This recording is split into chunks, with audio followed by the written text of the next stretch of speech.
ஒரு மசோதா பண மசோதாவா இல்லையா என்பதை யார் தீர்மானிக்கிறார்கள்?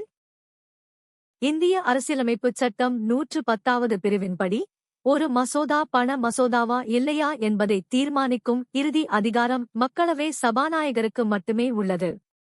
சபாநாயகரின் இந்த முடிவை எந்த நீதிமன்றத்திலோ அல்லது குடியரசுத் தலைவராலோ கேள்வி கேட்க முடியாது.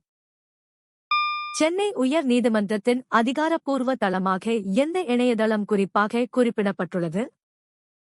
சென்னை உயர் நீதிமன்றத்தின் அதிகாரப்பூர்வ இணையதளம் www.hmedrss.tn.nic.in ஆகும்.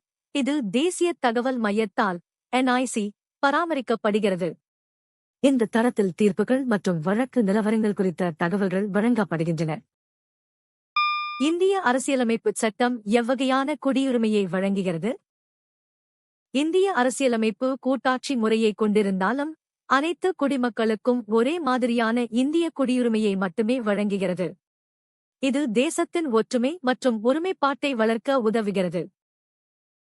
தயாரிப்பு நிலை தொடர்பான ஒரு ஏமாற்று நடைமுறையாக கருதப்படுவது எது? பழைய அல்லது புதுப்பிக்கப்பட்ட பொருட்களை புதியவை என்று கூறி விற்பனை செய்வது நுகர்வோர் உரிமைகளை மீறும் ஒரு ஏமாற்று வேலையாகும். இது நுகர்வோர் பாதுகாப்பு சட்டத்தின் கீழ் நியாயமற்ற வர்த்தக நடைமுறையாக கருதப்படுகிறது. இந்திய தேர்தல் ஆணையத்தின் முதன்மை பொறுப்பு என்ன? இந்திய தேர்தல் ஆணையத்தின் மிக முக்கியமான பணி, நாடாளுமன்றம் மற்றும் மாநில சட்டமன்றங்களுக்கான தேர்தல்களை திட்டமிட்டு நிர்வகிப்பதாகும். இது வாக்காளர் பட்டியல் தயாரிப்பு முதல் தேர்தல் முடிவுகள் அறிவிப்பு வரை அனைத்து பணிகளையும் செய்கிறது. அக்பரின் கல்லறை தொடர்பான மதக்கூறுகள் குறித்து அவரது அறிவுறுத்தல் என்னவாக இருந்தது? அக்பர் தனது சுலிகுல் அனைவருக்கும் அமைதி கொள்கையின்படி சிக்கந்தராவில் உள்ள தனது கல்லறையில் பல்வேறு மதங்களின் கட்டிடக்கலை அம்சங்களை இணைக்கச் செய்தார். இது அவரது மத நல்லிணக்க கொள்கையை பிரதிபலிக்கும் விதமாக இந்து, இஸ்லாமிய மற்றும் பௌத்த பாணிகளைக் கொண்டுள்ளது. குறிப்பிடப்பட்டுள்ள மக்களாட்சியின் வகைகள் யாவை? மக்களாட்சி என்பது மக்கள் நேரடியாகவோ அல்லது பிரதிநிதிகள் மூலமாகவோ அதிகாரத்தை செலுத்துவதாகும். இதில் நேரடி மக்களாட்சி மற்றும் பிரதிநிதித்துவ மக்களாட்சி என இரு முக்கிய வகைகள் உள்ளன. தேர்தல்களில் அரசியல் கட்சிகளின் முதன்மைச் செயல்பாடு என்ன?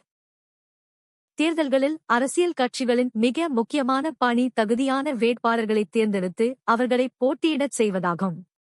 இதன் மூலமே அவர்கள் ஆட்சியை பிடிக்க அல்லது மக்கள் பிரதிநிதிகளாக செயல்பட முடிகிறது.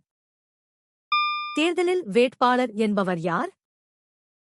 தேர்தலில் போட்டியிடும் நபர் வேட்பாளர் என்று அழைக்கப்படுகிறார். அவர் மக்கள் பிரதிநிதியாக தேர்ந்தெடுக்கப்பட வாக்காளர்களிடம் ஆதரவு கோருவார்.